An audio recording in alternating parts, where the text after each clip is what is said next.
हम बात कर रहे हैं आपसे chapter number 2 quadratic equation class 10 Maharashtra state board के बारे में। तो जो क्वाड्रेटिक इक्वेशन है उसके बारे में हम लोग बात करेंगे आपसे। तो एक्चुअल क्वाड्रेटिक इक्वेशन हमारा जो है उसमें हम लोग बहुत सारे टॉपिक कवर करने वाले हैं। तो ये होगा हमारा क्वाड्रेटिक इक्वेशन। अब क्वाड्रेटिक इक्वेशंस के अंदर हम लोग क्या करेंगे, फैक्टराइजेशन मेथड करेंगे। वैसे उस चैप्टर में बहुत सारे मेथड आपको करने रहेंगे, लेकिन उसमें से फर्स्ट टॉपिक हम उठा रहे हैं यहाँ पे, जिसको बोलते हैं फैक्टराइजेशन।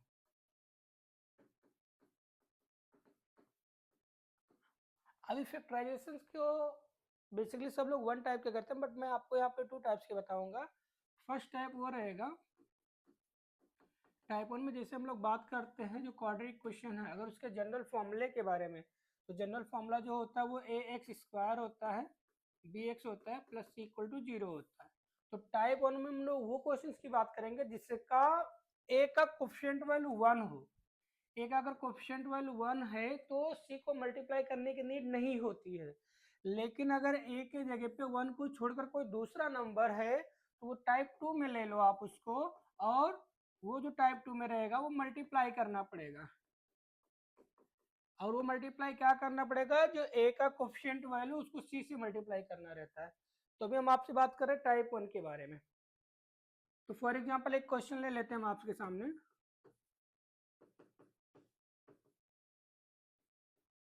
अब एग्जांपल में क्या रहेगा, जैसे कि एक्स स्क्वायर है, 5x है, प्लस 6 इक्वल टू 0 है।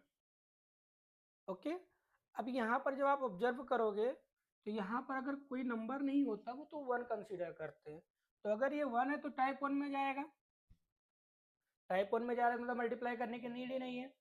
अब इसको और इजी वे में कैसे हम लोग सॉल्व कर सकते हैं, मैं आपको एक छोटा सा की पॉइंट देता हूँ, इसको आप याद करिएगा अच्छे से। तो ये जो आपका क्वाड्रेटिक इक्वेशन है, इसमें सबसे पहले हमको ये फोकस करना है कि सी का वैल्यू है क्या। एक्चुअल सी के जो वैल्यू होते हैं उसमें एक प्लस टाइप का रहता है और एक माइनस का रहता है। सपोज अगर माइनस में है और एक प्लस में है, ठीक। अगर हमारा सी का वैल्यू माइनस में है तो इस बात की आपको गारंटी होनी चाहिए कि इसमें से एक रूट जो रहेगा वो माइनस में रहेगा और अदर रूट जो रहेगा वो प्लस में रहेगा, डेफिनेटली ये बात रहेगा।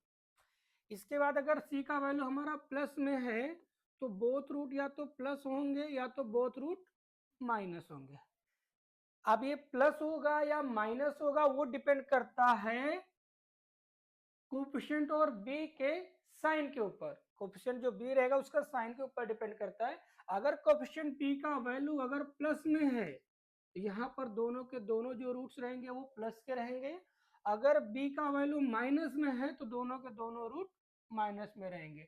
लेकिन अगर सी का डेटा हमारा माइनस में है तो एक रूट प्लस रहेगा, एक रूट माइनस में रहेगा। उसमें भी एक कंडीशन है कि अगर बी का वैल्यू नेगेटिव है तो बड़ा नंबर जो आपका फैक्टर का रहेगा वो नेगेटिव रहेगा और छोटा नंबर जो रहेगा वो पॉजिटिव रहेगा।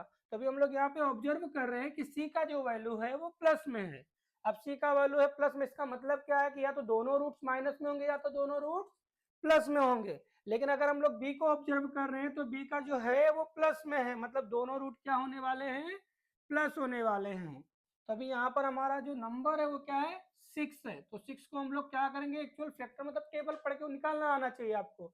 तो जैसे हम लोग का टेबल जो 1 और 6 का भी पढ़ सकते हैं, 1 इंटू 6 तो 6 ही आता है।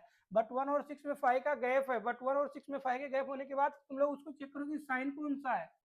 तो अगर तुम उसको ऐड करते हो यहाँ पर कंडीशन के हिसाब से तुमको ऐड करना तो 7 हो जाएगा, बट अपने को बी की वैल्यू 5 है। तो उसको हम लोग क्या करेंगे, अदर रूट फाइंड आउट करेंगे, 2 इंटू 3। तो 2 3 जा 6 तो हो जा रहा है और नीचे ऐड कर रहे हैं तो 5 हो रहा है, मतलब इसका जो रूट है 2 है और एक 3 है। तो x square plus 2x plus 3x equal plus 6 equal to 0। Okay, अभी यहाँ पे क्या करना है, आपको कॉमन लेना है। ये दोनों टर्म में, दोनों नंबर्स में आपको x कॉमन मिला तो आपको x कॉमन ले लेना। यहाँ से एक x रिमेनिंग बचा और यहाँ से 2 बच गया आपका। इसके बाद आपको क्या करना है, यहाँ से 3 कॉमन लेना है और यहाँ से x। अब 3 का टेबल 2 टाइम पढ़ेंगे हम लोग तो 6 होगा। ये चीज आपको याद रखना है कि दोनों ब्रैकेट्स की वैल्यू सेम आनी चाहिए। सेम आएगा तो ही आपका आंसर करेक्ट आएगा। अगर यहाँ पर कुछ चेंजेस हुआ तो समझो रॉन्ग कर रहे हो आप। इसके बाद आपका x प्लस 3 और x plus 2 equal to 0, x plus 3 equal to 0 और x प्लस 2 इक्वल टू 0।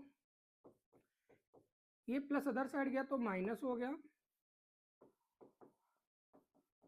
ये भी माइनस हो गया। तो आपका ये छोटा सा क्वेश्चन हमने कर दिया। दूसरे क्वेश्चन की तरफ चलते हैं। सेम क्वेश्चन लेते हैं बट साइन रिवर्स करके देखते हैं। X square minus 5x plus 6 equal to 0।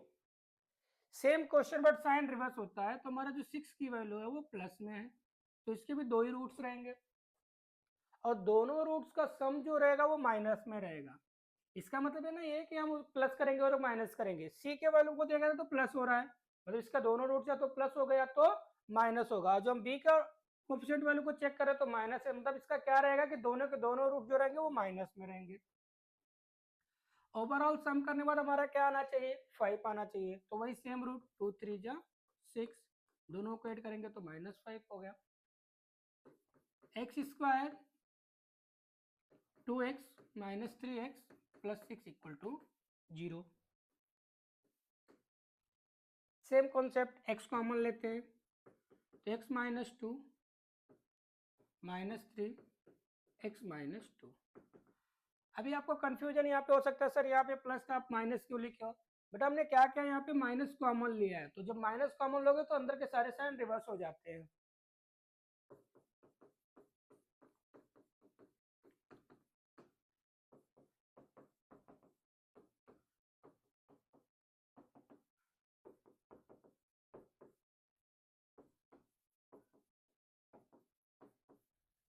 Okay, यही सेम क्वेश्चन को लेंगे लेकिन साइन रिवर्स करके लेंगे। अभी दोनों साइन हम लोग क्या करेंगे, अल्टरनेट करके देखते हैं, फिर देखते हैं क्या आंसर आता है।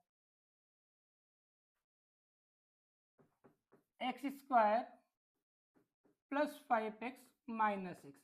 अभी तक हमने जो दो सम किया उसमें क्या किया, सी को प्लस रखा था, तो दोनों के दोनों या तो प्लस में होंगे या तो माइनस में होंगे। लेकिन अभी सी का वैल्यू हमारा क्या है, माइनस में है, तो -6 और -6 में मैंने आपको क्या बोला, एक प्लस होना चाहिए और एक माइनस होना चाहिए। अब बी का वैल्यू प्लस है, इसका मतलब क्या है कि बड़ा नंबर जो रहेगा वो प्लस में रहेगा, तो 6 1 जा 6, एक प्लस होगा और एक minus 5। X square plus 6x minus 1 x 6। आप ऑब्जर्व कर रहे हो क्या, ये जो हम लोग फैक्टर कर रहे हैं कहाँ से कर रहे हैं, एक्चुअली इसी डेटा को हम लोग फैक्टर कर रहे हैं सी को देखते हुए।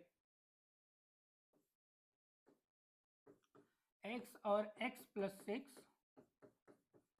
x प्लस 6, वही सेम। सर आप माइनस कॉमन ले रहे तो वो रिवर्स हो जाएगा साइन, तो वो प्लस हो जाएगा। x minus 1 plus 6 equal to 0, तो x माइनस 1 इक्वल टू 0 और x प्लस 6 इक्वल टू 0। तो x minus changes to other side plus हो गया और माइनस 6। ओके, इसके बाद हम लोग क्या कर रहे हैं यहाँ पे कि अभी यही सेम क्वेश्चन मैं और कर रहा हूं और एक साइन चेंज करके। आप देखिए थोड़ा सा, x square minus 5x minus 6। अब दोनों के दोनों क्या है, माइनस में ही रख दिए हमने। यहाँ पर हो गया -6 और माइनस आने से डेफिनेटली हमको ये पता चल जाता है भाई एक प्लस में रहेगा और एक माइनस में रहेगा, तो 6 1 जा 6। अब यहाँ पर ये माइनस होने की वजह से बड़े नंबर को हमको माइनस करना है, छोटे नंबर को प्लस करना है, तो भी क्या हो जाएगा, ये -5 हो जाएगा।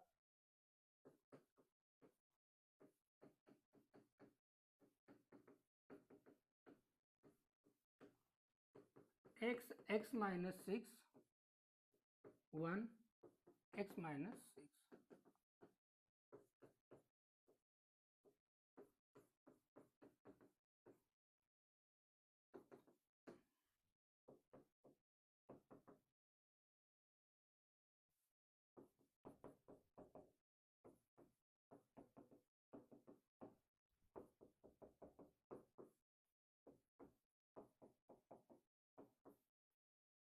ओके,